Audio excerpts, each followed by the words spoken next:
Olá, meu irmão, que a graça e a paz do nosso Senhor Jesus Cristo invada a sua vida e seja segurança para você todos os dias. Nós vamos continuar na nossa série no Salmo 34 e hoje nós vamos falar um pouquinho sobre o aprendizado que nós temos em Deus. Nós vamos falar um pouquinho sobre a necessidade que nós temos de aprender de Deus. Para quem está com a sua Bíblia aberta, nós vamos ler do verso 9 ao verso 16. Diz assim o texto: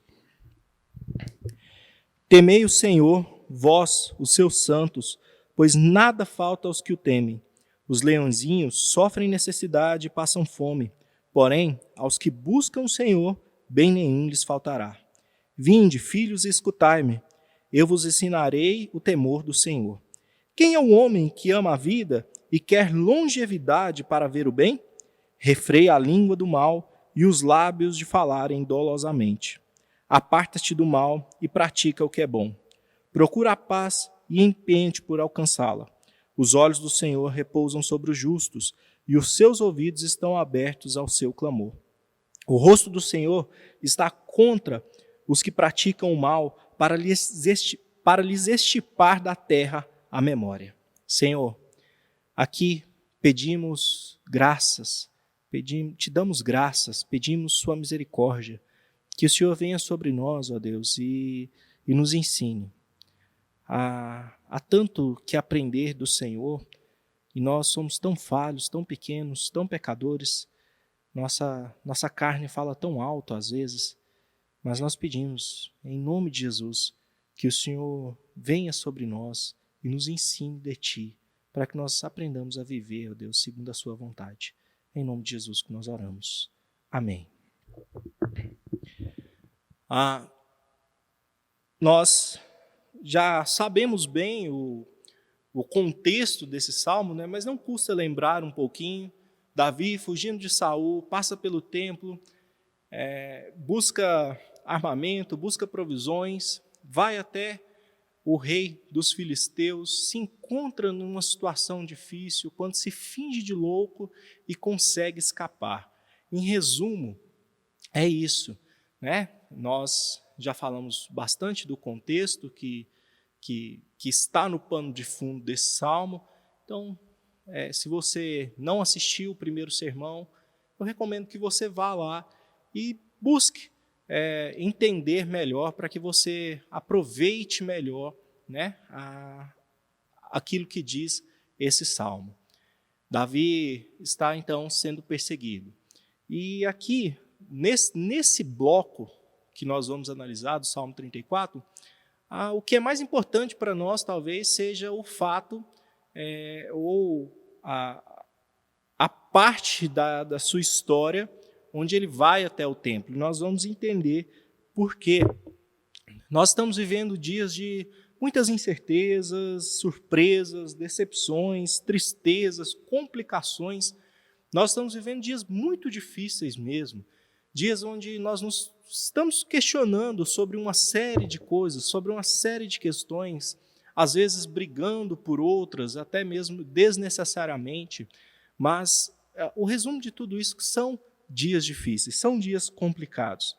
Mas em dias difíceis ou não, é sempre tempo de observar o Senhor, é sempre tempo de buscar o Senhor, é sempre tempo de aprender do Senhor. É isso que Davi afirma nessa parte do Salmo, é isso que Davi está demonstrando nessa parte do Salmo, que em meio à aflição também, em meio à tribulação, em meio à dificuldade e à perseguição, que não é o nosso caso, em meio a todas as dificuldades que nós podemos passar, nós ainda precisamos observar o Senhor, nós ainda precisamos aprender do Senhor. Então, pensando sobre o caráter de Deus, nós devemos sempre nos perguntar, especialmente, o que faria Cristo em nosso lugar? O que Jesus falaria em nosso lugar? Como Jesus agiria em nosso lugar? E tentar nos esforçarmos ao máximo, para não trazermos o nosso pecado para as atitudes de Cristo, usando um contexto ou outro para justificar uma atitude errada minha ou não. Mas nós precisamos nos perguntarmos como Jesus agiria, como Jesus estaria em meu lugar e quais seriam talvez as palavras que sairiam de sua boca. Nós precisamos aprender do Senhor, nós precisamos buscar isso, porque o verdadeiro bem, ele se acha em estarmos em plena comunhão com Deus. É estando em plena comunhão com Deus, e Davi entendia isso, é estando em plena comunhão com o Senhor que nós aprendemos dele, e ao aprendermos dele, nosso caráter é moldado e nós sabemos como falar, como agir, como viver.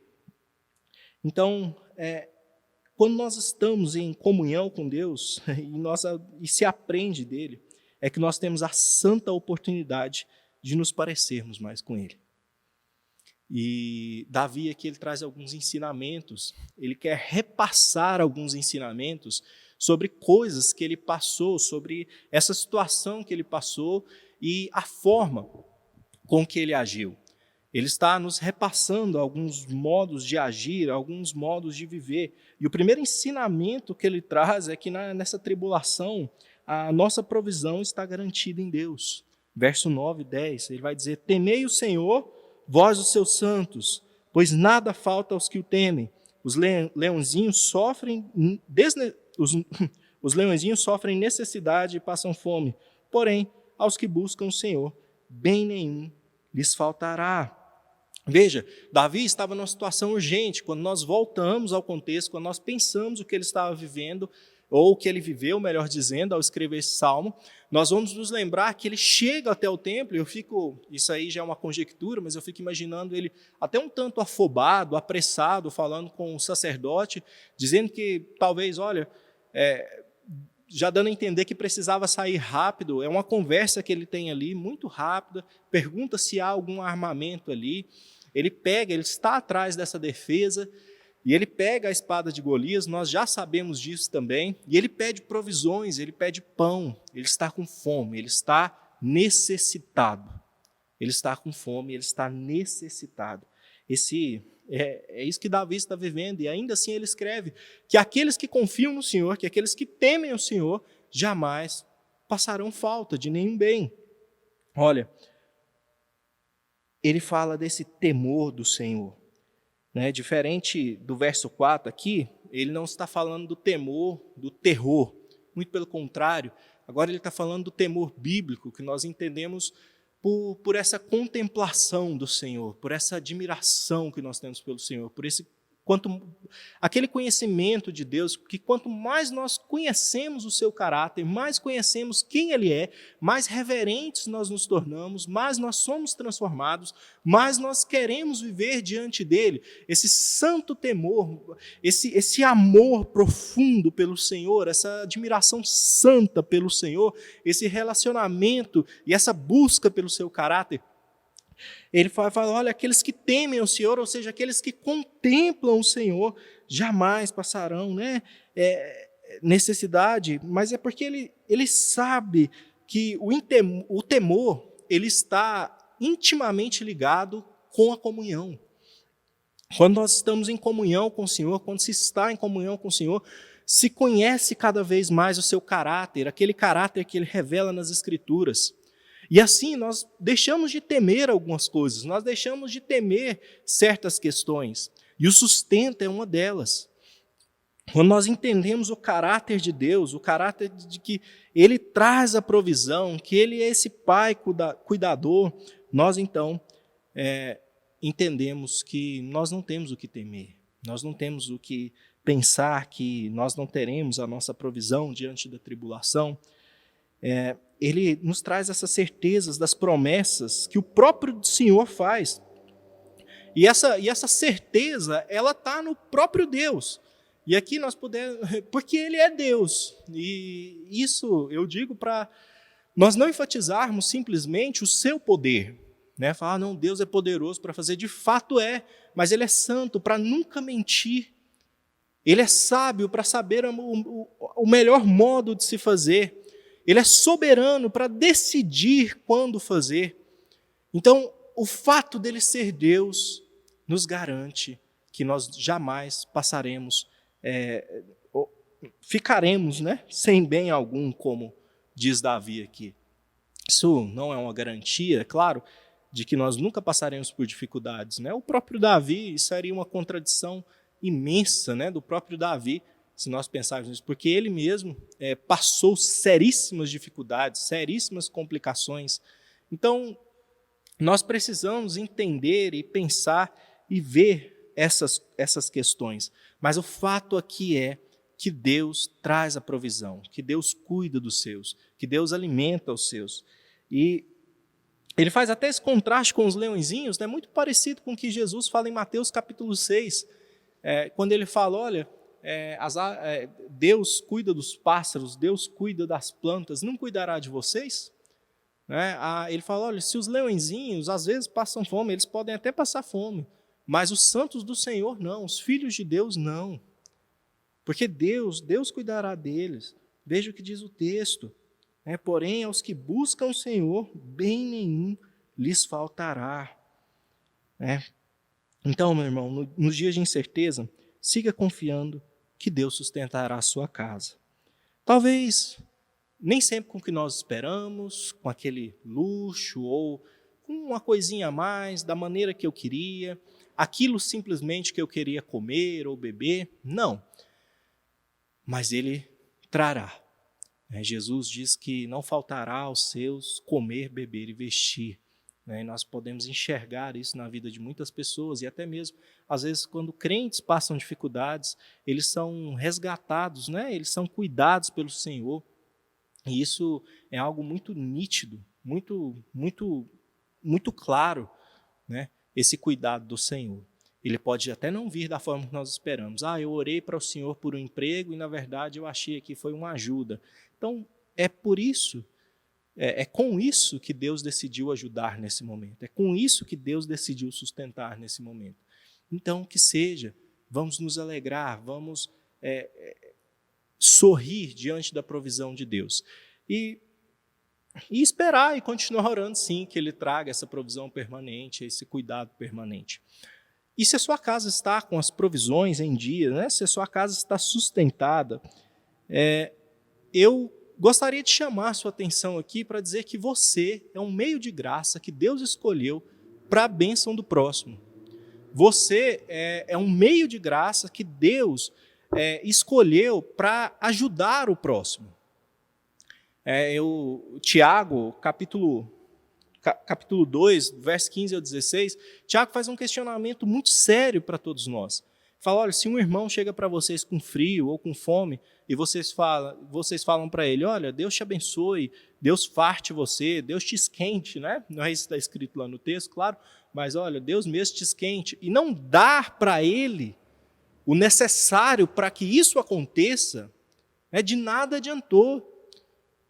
E é nesse contexto que ele fala, o famoso versículo, que provavelmente nós entendemos e muitas vezes distorcemos, Eu já vi esse texto ser distorcido demais. A fé sem obras é morta. Então seja meio de graça. Como? Da maneira que você puder, da maneira que o Senhor te permitir.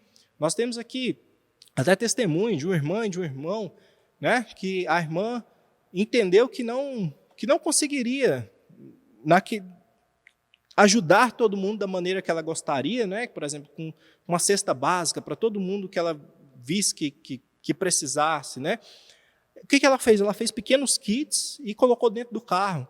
Então, quando ela vê pessoas precisando no sinal ou em qualquer lugar, ela ajuda. É uma maneira de provisionar a refeição daquele dia. Nós tivemos outro irmão que viu uma criança trabalhando no sinal, um adolescente, um pré-adolescente trabalhando no sinal, e ele estava descalço.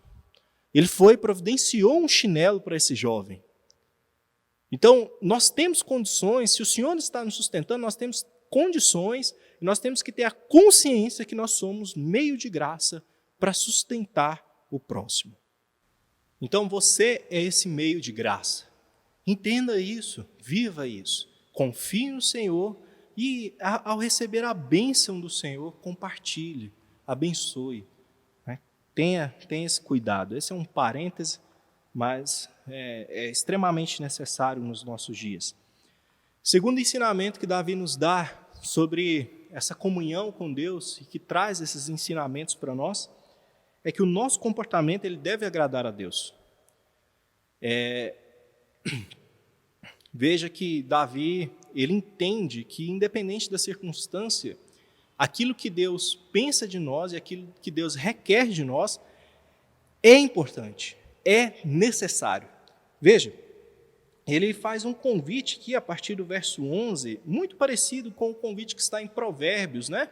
Do 1 ao 9, ele vai dizer: vinde, filhos, escutai-me, e vos ensinarei o temor do Senhor. Essa aqui é a terceira convocação que ele faz nesse salmo, para a coletividade, para a adoração em um dado momento, depois ele chama para contemplação, e agora ele está chamando para o aprendizado.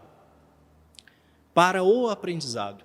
Nós precisamos disso, de aprender de Deus, de aprender sobre o temor do Senhor. Né? E ele faz essa chamada até também parecido com Provérbios, até paterna, né? Vinde, filhos, né? Aprendei sobre o temor do Senhor, essa insistência nesse tema do temor do Senhor. Ele ensina a contemplar, então, a aprender dele e a saber se portar. Ele vai dizer: quem é o homem que ama a vida, no verso 12, e quer longevidade para ver o bem? Quem ama a vida vive como deseja Cristo. Nós precisamos buscar essa ideia da vida abundante em Jesus, de viver como Ele viveu, como Ele requer de nós. E ele dá alguns conselhos muito práticos sobre isso aqui. Ele vai dizer, a partir do verso 13, refreia a sua língua do mal, segura a língua, não fale dolosamente, não fale maldosamente, não fale falsamente, eu diria até desnecessariamente. Tem gente que fala demais e se coloca em situações ruins. Tem gente que se porta com inconveniência. Refreia sua língua do mal, não haja com dolo, não haja com maldade, não fale, melhor dizendo, com maldade. Tente segurar. Se você não tem nada de bom para dizer, não diga. Se a sua crítica é infundada, não faça. Se você tem muitos julgamentos, mas não está disposto a ajudar, não julgue. Segure a sua língua. É o que Davi está dizendo aqui. O nosso comportamento precisa ser assim. Nós não podemos falar com dolo. Nós não podemos retribuir o mal com o mal também, que é muitas vezes o que nós fazemos com a nossa boca, com a nossa língua. Pedro cita nesse contexto, esse texto aqui: não retribua o mal com o mal. Não retribua a injúria com a injúria. Refreia sua língua do mal. E ele vai dizer, no verso 14, aparta-te do mal e pratica o que é bom, aqui na primeira parte do verso 14.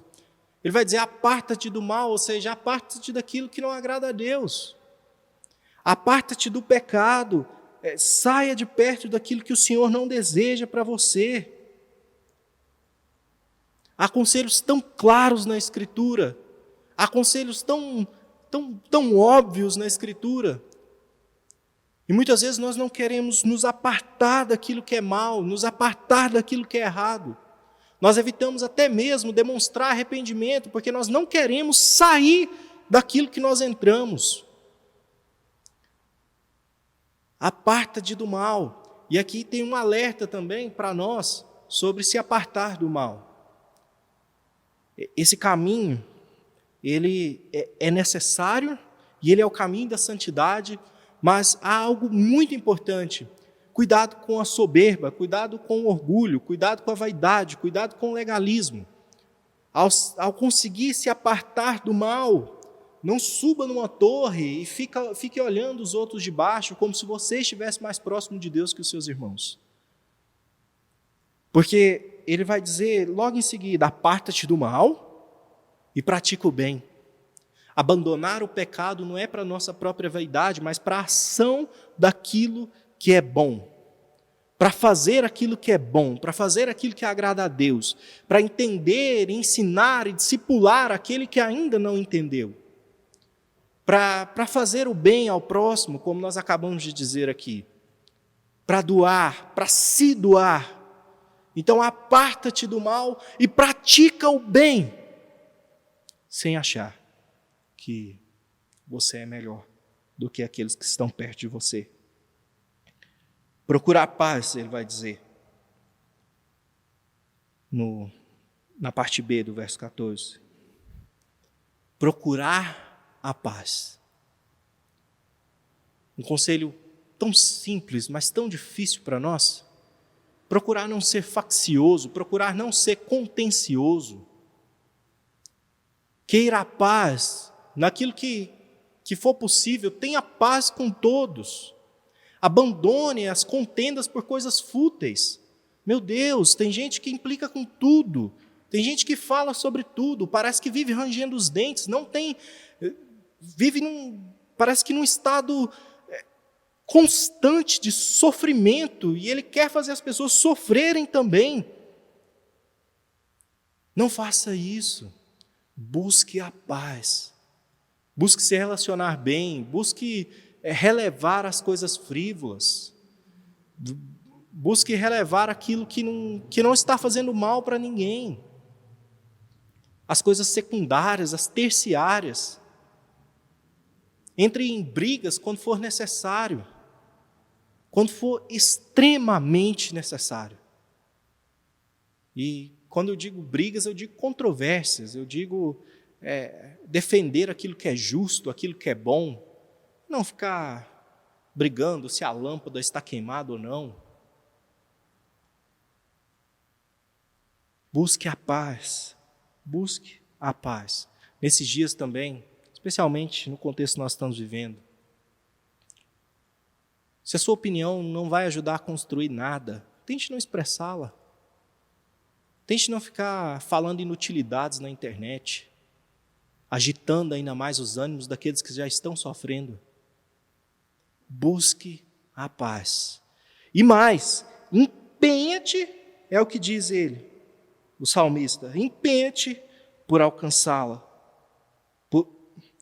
Não se esforce para isso, não desista disso. Mesmo que você encontre em seu caminho quem não quer a paz, se esforce para tê-la.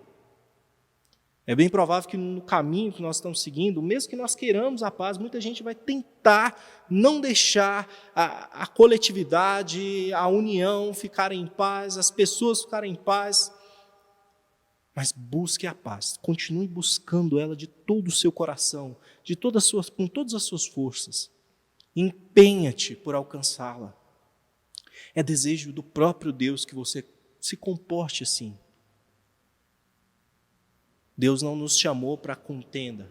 E aqui um fato interessante que muitos de nós já sabemos, até porque nós estávamos expondo 1 de Pedro, nós estamos quase terminando, mas fizemos essa pausa por conta das reuniões presenciais interrompidas, que Pedro ele cita isso em um contexto de perseguição e tribulação. A perseguição não é algo que nós estamos vivendo, meus irmãos. Eu estou já farto, talvez, digamos assim, de ouvir gente falando que nós estamos sendo perseguidos. Nós não estamos sendo perseguidos. Ser perseguido assim é muito fácil. Na internet, expressando as nossas opiniões, falando o que nós queremos do governo, falando o que nós queremos do STF, discordando das decisões. Que perseguição é essa? Nós precisamos sim estar com o nosso coração preparado para quando vier a real perseguição. E quando ela vier, essas pessoas, essas que estão falando só por conveniência, eles serão revelados. Porque é só por conveniência que eles agem. Nós não estamos sendo perseguidos. Não é como se todos pudessem cultuar e nós não. Não é como se todo o comércio estivesse aberto e as igrejas cristãs somente não pudessem abrir. Mas nós vivemos sim um contexto de tribulação, um contexto de extrema dificuldade, um contexto de dor, né? E Pedro, ele cita esse salmo em sua epístola, nesse contexto, para que nós saibamos que não é segundo a circunstância que nós nos comportamos, que não é segundo a atualidade, não é segundo o contexto que nós nos comportamos, mas segundo a vontade de Deus, segundo aquilo que Deus espera de nós, segundo o caráter de Deus, que nos relacionando com Deus, com Ele, nós então teremos essa percepção da sua santa vontade. Busque a paz, empenha-te por alcançá-la. Aparta-te do mal e pratica o bem. Deus espera isso de nós, meus irmãos, nesses dias difíceis. Terceiro e último ensinamento que Davi quer repassar aqui, diante da situação que ele viveu, e aquilo que nós temos que aprender, é que o nosso cuidado, ele está em Deus. E aqui agora, esse cuidado que Davi vai falar nos 2 últimos versos, ele ultrapassa a ideia do sustento. Ele ultrapassa a ideia da provisão, simplesmente. Ele vai muito além. Davi escreve, olha, a partir do verso 15, os olhos do Senhor repousam sobre os justos e os seus ouvidos estão abertos ao seu clamor. Esse bloco ele está aqui para demonstrar que confiar no Senhor e olhar, esses 2 versículos, melhor dizendo, e olhar para Ele, não é em vão. Quando nós confiamos no sustento de Deus, quando nós buscamos imitar o Senhor Jesus, isso não é em vão, porque os olhos de Deus estão sobre os justos, Ele repousa sobre os justos. Não é como se o Senhor não estivesse enxergando a injustiça que aquele que é bom, que aquele que está buscando o bem está vivendo. Os seus olhos repousam sobre os justos. Os seus olhos repousam sobre aqueles que confiam nele. Os seus olhos repousam sobre aqueles que buscam parecer-se mais com ele. Ele não os abandonou. Ele não os abandonou e Ele está cuidando. Porque, olha, os olhos do Senhor repousam. O que se faz em Deus, ainda que ninguém jamais veja, jamais será em vão. Nada escapa à sua percepção. Ainda que o justo, como nós já dizemos, esteja sofrendo a injustiça. Nada, absolutamente nada. E os seus ouvidos estão atentos à nossa oração. Os seus ouvidos estão atentos a escutar a nossa oração, o nosso clamor, o nosso pedido de socorro, o nosso pedido de paz. Os seus ouvidos estão atentos, estão abertos a ouvir. Ele segue também ouvindo os seus. Esse é o cuidado de Deus sobre nós. Esse é o cuidado de Deus sobre toda a nossa vida. Esse é o cuidado do Senhor. Nós temos acesso a Deus para clamarmos. E Ele não rejeita a nossa oração, que é feita em Jesus. Ele não nos rejeita. Não há ordem de prioridade, não há desatenção, e nenhum tipo de sacrifício é necessário para nos achegarmos ao Senhor, porque nós ganhamos isso em Cristo.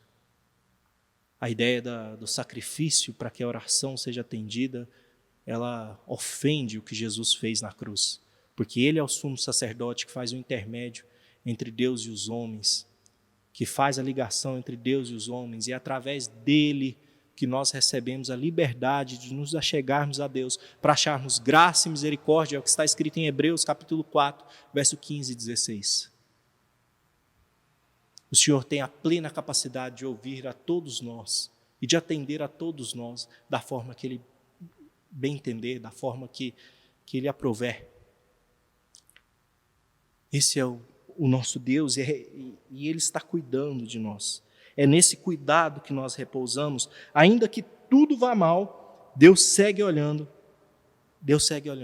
para aqueles que praticam bem, como nós já dissemos.